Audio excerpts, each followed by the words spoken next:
শ্রীরামপুরে রয়েছে আমাদের মাহেশাই রয়েছে, পেছনে ভারত মাতার মূর্তি, সঙ্গে ভাস্কর বাবু। আজকের দিনে কি বলতে চাইবেন?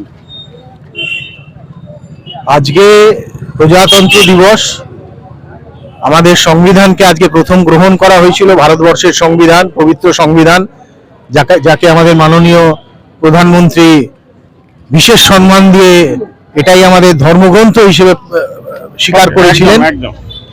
তো আজকে তাকে সামনে রেখে ভারত মাতার পুজো, মানে সারা ভারতবর্ষ জুড়ে আজকে যে সংবিধানকে মেনে চলার একটা শুরু, যেটা এতদিন ধরে আটকে থাকছে, নানাভাবে ব্যাহত হয়েছে, সেই সংবিধানকে মেনে চলার জন্য আজকে আমরা এই ভারত মাতার পুজো করছি। বলছি ভাস্কর বাবু, ভারত মাতার সঙ্গে নিজেদের মায়ের পুজো, যে দেশে দুর্গার পুজো হয়, কালী পুজো হয়, লক্ষ্মী পুজো হয়, আমরা সেই মাতার পাশে দাঁড়াতে পারি না। ভারতবর্ষের পাড়াকে এক করার জন্য আপনার কোনো মূল্যবান বক্তব্য যদি থাকে সেটা যদি দেন, কারণ মানুষ মানুষের সঙ্গে আপনি যুক্ত, নিউজ পেপার ব্যাংকের সঙ্গেও আপনি যুক্ত। আমি মালিকের কথা বলছি, সেটা নিয়ে যদি দুটো কথা বলেন।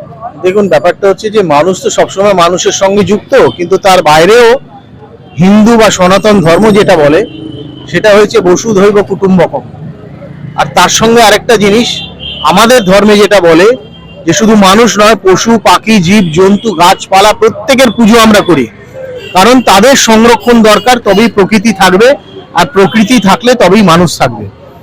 এখন ঘটনা হচ্ছে যে আমরা যেটা আমাদের সব থেকে বড় আজকে এই প্রজন্মে এসে আমরা দেখছি যে আমরা বিভিন্ন মনীষীদের মূর্তি রাখি, ছবি রাখি, পুজো করি, কিন্তু তাদের যে আদর্শ, তাদের যে চিন্তা ভাবনা, তারা যা বলে গেছে, সেগুলোকে আমরা আত্মলুব্ধ করতে পারিনি এখনো পর্যন্ত। আমরা আত্মবিস্তৃত হয়েছি, ফলে যার জন্য শুধুমাত্র এটা একটা লৌকিক আচার হিসেবে রয়ে গেছে। এটাকে এবার উপলব্ধি করার সময় এসেছে। তার মানে শিক্ষিত হয়ে আমরা অশিক্ষিত রয়ে গেলাম। শিক্ষিত অশিক্ষিত তো আমরা বিভিন্ন জায়গায় দেখতে পাচ্ছি। তা নইলে বড় বড় শিক্ষিত লোকেদের বা বিভিন্ন শিক্ষিত যে জায়গা যেগুলো আছে আমাদের, তাদের দেখবেন যে তারা আজকে চাটুকারিতায় বেশি পছন্দ করে। একজন শিক্ষিত লোক যার সিদ্ধারা সোজা, সে কোনো চাটুকারিতা করবে না। তাহলে কি আইএস আইপিএস এর হাত ধরে দেশে কোনো চেঞ্জ আসবে নাকি? আমি এই ব্যাপারে কোনো কথা বলবো না, তবে সাধারণ মানুষ, পশ্চিমবঙ্গের মানুষ, ভারতবর্ষের মানুষ দেখছে। আগামী দিনে তো তারাই, এটাই তো প্রজাতন্ত্র, যে প্রজারাই ঠিক করবে তার তন্ত্র কি হবে, এবং প্রজারাই ঠিক করবে তাদের মা বাবার পাশে কিভাবে দাঁড়াবে। এটাই আমি আশা করব যে ভাস্কর বাবু যে নেক্সট সারা জীবন যে বাঁচবেন, একদিন আমরা সবাই মারা যাব, তার স্পিচে উঠে আসবে। কারণ মানুষ মানুষের জন্য যে কাজটা করছে, পাড়াভিত্তিক আন্দোলনে বাবা মাকে এক করা এবং চাকরি তৈরি করা, সেই জন্য ভারত মাতা কি যায় বারবার বলতে ইচ্ছে করে।